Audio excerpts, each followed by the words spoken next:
महाभारत के युद्ध में कौरवों की ओर से 11 अक्षौणी सेना और पांडवों की ओर से 7 अक्षौणी सेनाओं ने भाग लिया था। यानी इस युद्ध में सभी महारथियों और सेनाओं को मिलाकर करीब 50 लाख से अधिक लोगों ने भाग लिया था। लेकिन अब यहाँ एक सवाल उठता है कि इतनी विशालकाय सेना के लिए युद्ध के दौरान भोजन कौन बनाता था और कैसे ये सब प्रबंध होता था। और सबसे बड़ा सवाल यह है कि जब हर दिन हजारों लोग मारे जाते थे तो शाम को किस हिसाब से खाना बनता था।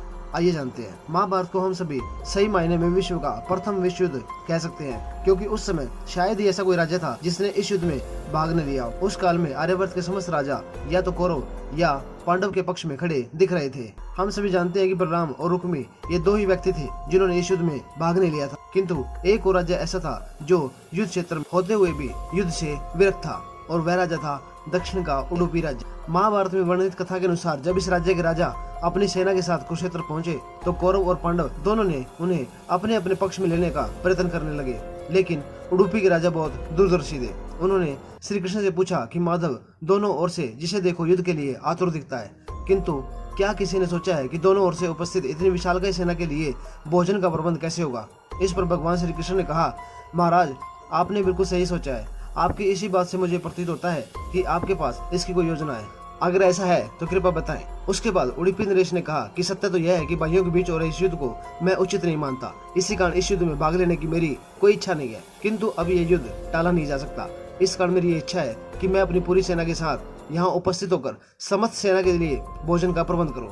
राजा की बात सुनकर भगवान श्री कृष्ण ने कहा कि आपका विचार उत्तम है। इस युद्ध में लगभग 50 लाख योद्धा भाग लेंगे, और अगर आप जैसा कुशल राजा उनके भोजन का प्रबंध देखेगा तो हम सभी उस ओर से बेफिक्र हो जाएंगे। वैसे भी मुझे पता है कि सागर जैसे विशालकाय सेना के लिए भोजन प्रबंध करना आपके और भीमसेन के अतिरिक्त और किसी के लिए संभव नहीं है, किंतु भीमसेन इस युद्ध से विरक्त नहीं हो सकते। इसलिए मेरी आपसे प्रार्थना है कि आप अपनी सेना सहित दोनों ओर की सेनाओं के भोजन का भार संभालिए। इसके बाद उडुपी के राजा ने सेना के भोजन का भार संभाला। पहले दिन उन्होंने उपस्थित सभी योद्धाओं के लिए भोजन का प्रबंध किया। उनकी कुशलता ऐसी थी कि दिन के अंत तक एक दाना भी अन्न का बर्बाद नहीं होता था। जैसे जैसे दिन निकलते गए योद्धाओं की संख्या भी कम होती गई। दोनों ओर के योद्धा ये देखकर हैरान रह जाते थे। हर दिन के अंत तक उडुपी नरेश केवल उतने लोगों का भोजन बनवाते थे जितने वास्तव में उपस्थित रहते थे। किसी को समझ नहीं आ रहा था कि आखिर उन्हें कैसे पता चल जाता है कि आज कितने योद्धा मृत्यु को प्राप्त होंगे, ताकि उस आधार पर भोजन की व्यवस्था करवा सके।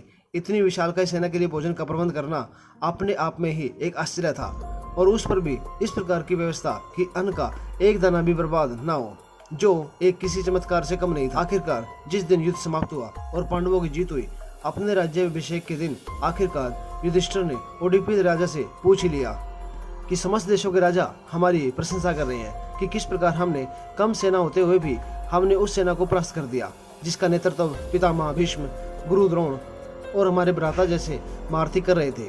लेकिन मुझे लगता है कि सबसे अधिक प्रशंसा के पात्र आप हैं, जिन्होंने न केवल इतनी विशालकाय सेना के लिए भोजन का प्रबंध किया, बल्कि ऐसा प्रबंध किया कि एक दाना भी अन्न का व्यर्थ नहीं गया। मैं आपसे इसका रहस्य जानना चाहता हूँ। अपने जवाब में उडुपी नरेश ने कहा कि सम्राट, कि आपने जो इस युद्ध में विजय पाई है उसका श्रेय किसे देंगे। इस पर सम्राट ने कहा, श्री कृष्ण के अतिरिक्त इसका श्रेय और किसको दिया जा सकता है। अगर यह नहीं होते तो कौरव सेना को हरा पाना असंभव था।